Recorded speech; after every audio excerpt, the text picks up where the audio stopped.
So you know the ones when you're listening to a song that you really like and you're like, that's my tune. That's my tune. Hey, this is Jojo B and this is episode 29 of That's My Tune, the podcast providing song reviews and interviews. On Tuesday, I reviewed the song Boy You Knock Me Out by Tatiana Ali. Today's the bonus episode that I promised you. Yay!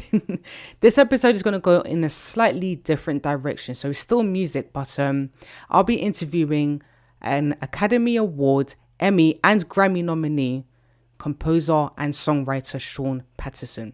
He wrote the song Everything Is Awesome for the Lego Movie. So I want you to sit back, relax, and when the song is done, you'll hear from the man himself about the song and more. So I'll be back. Enjoy. So everybody, I'd like to introduce you to Shawn Patterson. Oh. Wow, it's nice to connect with you via Zoom. Yeah, same here. Wow. It's amazing how we just connected via Twitter. I love that I was able to speak with you. That was a surreal experience. That's funny. Yeah, it happens a bit. It happens when people find out sometimes, some of the projects I've been on. Yeah. People aren't shy sometimes. It's funny. So, yeah, I'm going to get right into it. So you wrote Everything Is Awesome. You produced it. I'd like you to tell me what got you into that project, and yeah, talk to me about it. At the time I was working on Robot Chicken as a score composer, and we do a lot of songs on that series as well. Okay. And Chris McKay, who is the director of the series I was composing on, he finished and he kind of told us, he goes, "Hey, I'm going to go work on something called the Lego Movie." And I just kind of looked at him and I'm like, "What, are you joking?" Because it just didn't sound like it was going to be something worth his time. You know what I mean? It was just such a bizarre, when we first heard it, we're like, "Oh, okay, man, good luck with that." And he left and he was working on it. He was their animation director. Right. And he eventually called me and he just said, "Hey, would you like to have a go at writing a tune for the movie?" And I said, "Of course I would." So he invited me down, and I went down to Santa Monica, where they had the concept art and they had done a lot of storyboarding and done some animatics and stuff. Showed me it, talked to me about it. He said that they had scripted the title, which was called Everything Is Awesome, that it would be this stupid poppy song that the lead character would just love. And it just had to be super catchy and super, like, so catchy it would be actually annoying. and that the concept should just be about teamwork and unity and working together and this and that. And he goes, showed me some artwork, and I was kind of blown away, to be honest with you. I mean, they showed me some of the stuff that nobody had really seen yet, like some of the ocean stuff with the Legos. And I was like, my God, that's so bizarre, because you think about how our Lego is going to move in an ocean setting, Anyway, I went back to my studio and started on it probably right away. I think it took me about 6 days, where I just sat with an acoustic guitar and wrote the lyrics. And then I hired a vocalist that I'd worked with a lot named Sammy Allen. Right. And she came in and I basically just guided her and she sang the full demo. I did the rap and sent it in. And that was really it. We didn't hear anything back. I mean, I had to do I think I did a couple revisions, small revisions. Lyrically, but then that was kind of it. Wow. Okay. Yeah. That's really cool. So you mentioned that you played the guitar. So is the guitar the only instrument that you play? Do you play other instruments as well? I play piano, but I wouldn't call myself a piano player. You know what I mean? I'm a writer on piano, but I'm definitely a guitar player by trade. But that's my primary instrument. Okay. So are you a classically trained musician? No, I definitely don't have a classical education. I came through more of like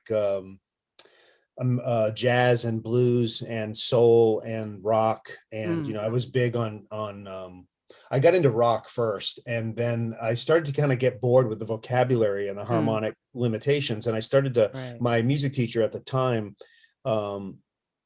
he said to me, this is how old I am. He goes, go down to the library and find jazz records. Just go into the library and so I did. I went through and I sorted through them. Mm-hmm. And I started hearing Charlie Parker, Wes Right. Montgomery, Mm-hmm. all these legends. And I just, my mind kind of like exploded. And and so it just sort of took off. I was probably about 15, I think, or 16 at the time. Okay. Wow. Now let's come back to Everything's Awesome. So I got to find that you wrote Everything's Awesome. I'm obviously like, oh my goodness, I'm talking to a composer here, which I'll touch on in a moment. We'll explore that more. And then I'll go on Spotify and I find there are various versions of this song. So I'm like, okay, hold on, which one did you write? That sort of thing. So I come back to you and I'm like, okay, which one did you write? And you shared with me an interesting story, and I'd like you to share it with everyone who's listening. Sure. Yeah. So Do you want me to tell it? Yes, please. Basically what happened is, and this is, I'm kind of an outsider, right? I mean, I had not known the two directors. I only knew Chris McKay. Right. I hadn't really worked for Warner Brothers before in fact, I don't know if I ever worked for Warner Brothers before. Okay. Certainly not their animation feature division. Mm-hmm. Anyway, so after the song was submitted, I got a call from my attorney like 5 months later. Mm-hmm. And they kind of just said, oh, hey, the song, great news. The song's in the movie. And I went, that's great. Yeah. He goes, there's multiple versions of it. And I'm like, what do you mean there's multiple versions of it? Yeah. Apparently what had happened is that they took the song and they started allowing people that were going to be singing on it to alter it. Oh, wow. So, it's kind of common. It might be a misconception that it's not common, but a lot of times the artist or the person that's going to perform it will make changes. Right. And then they say, and I want half writing credit. Okay. I mean, and I'm talking editorial changes. I'm not, I mean, there was also a big misconception early on that this was sort of a collaborative, yay team kind of effort, but I never met anybody. I didn't meet the Lonely Island. I didn't meet Mark Mothersbaugh, who had even less to do with the song, but Mark didn't change anything creatively, right? Because he was the score composer. I guess he was in charge of producing some of the versions for the soundtrack and for the film, right? And so that's how I found out about it. I mean, so the interesting thing is that I created the acoustic unplugged ballad as a joke, right? And that version is the original version that was completely done. Verse, chorus, rap section. I mean, it was completely done. In the acoustic version, I didn't bother to include the rap. And that was it. But there was a lot of misinformation put out at the beginning. Like there was a lot of people just basically saying, oh, we wrote this. I'm like, who's we? I was the only one in a room with a guitar writing the lyrics, and I'm the one that hired the original singer. And nobody told me, by the way, that we're going to pass this around and let people alter it. Nobody told me that up front. Yeah. That is really sad. I'm really sorry you went through that. It's okay. It happens. Yeah. I wasn't happy with the way that it turned, with the way that kind of went about. Yeah. But, at the end, I got the Academy Award nomination. It was the only one for the entire film. Nice. So, I'm pretty proud of that. And I'm proud of that the song actually endured people kind of pecking at it and making little changes here and there. Yeah, I hear that. So you're an Academy Award nominee. You're also Grammy and Emmy Award nominee as well, isn't it? Yes. Wow. So how does that make you feel? And Critics' Choice. You left that one out. Oh, Critics' Choice. I didn't know about Critics' Choice. I'm sorry. Critics' Choice. No, I'm kidding. It's all, there's an old saying. It's like, if you live long enough, you will get a Grammy nomination. Right. So, I've been in this a long time. Even by the time I was nominated for Everything Is Awesome, I think I was 48. So, I'm not an overnight sensation. And I've been working as a score composer since, and I started off doing film trailers and stuff in the early 90s. And, and then on Ren and Stimpy, of course, I was their music editor, and I started writing, film trailer stuff, and I started submitting stuff. But I had been a working musician on the East Coast since I was 15. Wow. So I was a band leader. I was teaching music, but I was an active musician for years. Wow. Let's go back to Ren and Stimpy for a second, because I used to watch that cartoon when I was a kid. So how did you get that gig? I got to LA and I had $400 in my pocket and a couple of guitars. I know that sounds like a romanticized BS version, but it's not. It was really sad. It was really sad. I came here I knew one guy that lived out here. Right. He was from my hometown, but he was not connected in the film and television world. Okay. So he let me sleep on his floor, which was nice. But when I say nice, I mean better than the street. So I basically just, somebody told me when I was here in 80, I'll make a long version longer. I was here in 86. I went to the Grove School of Music and passed through their music program. Then I came back out in 90 permanently. And that's when I really knew, I had long known I was going to be a score and score composer and songwriter. So I just moved out here. Somebody said, you know what, you should get a job as like a production assistant or a driver for, I don't know, like one of the studios, like maybe an animation studio. And so I picked up one of the trade papers. I started looking and the Chipmunks, Alvin and the Chipmunks were they were hiring. Okay. And so I went down there, filled out an application, and I sold myself, and the guy hired me. And then I worked for them for, I think, about 2 years, from 90 to about 92. And they folded. They just, and then I polished up my resume and found Spumco Animation, which was producing Ren and Stimpy at the time. And they hired me as a PA.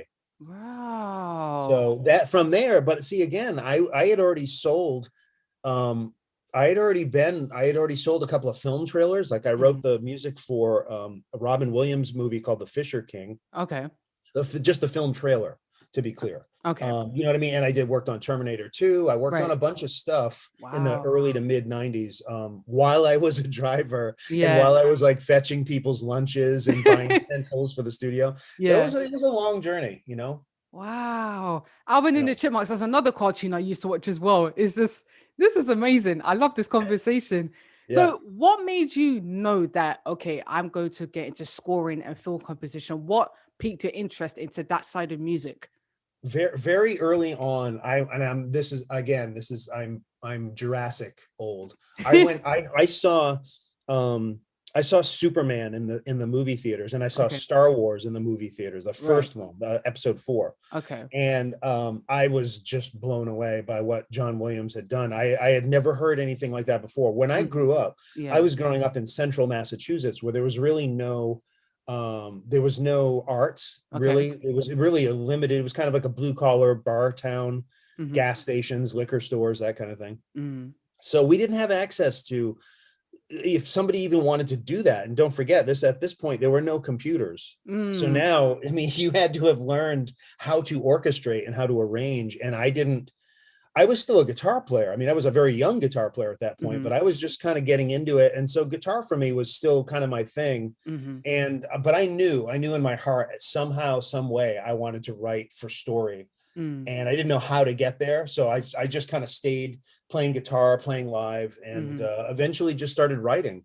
And as I started writing more and more, I knew there was no work in Massachusetts. So I knew I had to move to LA. Okay. So you said you didn't have any formal education. What about now? Because I can imagine when you're scoring, you would need to write down the notations and stuff like that. So how do you navigate through that? Well, to be clear, I do have an education. I just don't have a classical, traditional education. I mean, I could rattle off. I've had years and years of private study with orchestrators and arrangers. Okay. Guitar players. I went to the Grove School of Music. I went to the Berklee School of Music. I went to the University of Massachusetts. Right. I went to Cal State. And again, the private study has always been sort of supplemental. Like I didn't have a lot of arranging and orchestrating classes. I was focused a lot on improvisation. So I supplemented that with private study. Right. So I don't, but in my travels, I've done a lot of television animation, scoring it, and there's not a lot of time and there's not a lot of need to write a lot of it down. Okay. And you will find that most guys and females, I don't mean to make it sound exclusive, right? But most composers in the television world don't write stuff down unless they're bringing in additional musicians like soloists and things. Okay. Wow. I'm learning so much as I'm speaking with you. This is fascinating stuff. That's cool. Good. So are there any other projects that you have lined up that you can speak of course, because I know there's probably NDAs and whatnot, that are in the pipeline? After when COVID hit, I reached out to a bunch of political ad makers, and I started writing I started in advertising with doing film trailers and stuff. And when COVID hit last year in March, everything kind of stopped. Yeah. And I'm like, I need to keep working. For So I real. started reaching out to political ad companies. So for the past year, Yeah. a lot of 2020, I wrote for some of the biggest ad campaigns in the country. Wow. And that's kept me busy. So coming out of that, now that it's 2021, I've for the past month, I've actually been working on a solo guitar-based album. Ooh. So it's all more like blues and soul and kind of like a jazz and bebop improv element to it, but with vocals too. So that's really, I'm kind of working on that right now. I am scoring a short film, a documentary. No, I'm sorry, not a documentary, a live action indie film.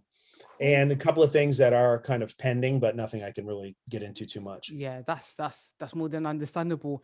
Yeah. Wow, Shawn, this has been an enlightening conversation. Like when I do my podcast, usually I do like your normal everyday song. But when we spoke, I thought to myself, it would be great to change the narrative a little bit and bring in a film composer, because we take in so much through film musically and we're not usually aware of it. So I thought it'd be really cool to speak to somebody like you.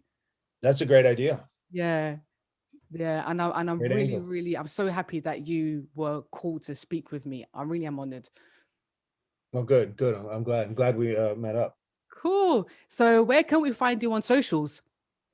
Well, I have my own website, which is ShawnPatterson.com. And a lot of times I will put score samples up there, stuff I've worked on. There's a whole page of songwriting.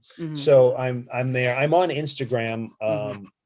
A lot of the stuff I do on social media, it's not so much like a lot of my Twitter rants are more political and more social than more than music stuff. I don't, I guess because I've been in music for so long, sometimes it gets a little one-dimensional to constantly talk about music. Yeah. For me, you know what I mean? Yeah. Yeah, I can imagine.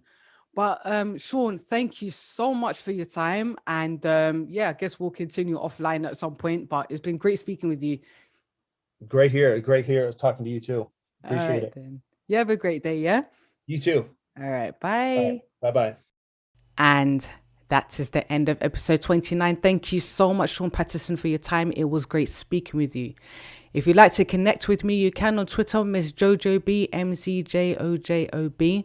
And everything regarding the podcast, you can go on linktr, linktr.ee/TMT_podcast. Everything social media, Spotify, YouTube, you can find on there. If you'd like to email, it's that'smytunepodcast@gmail.com.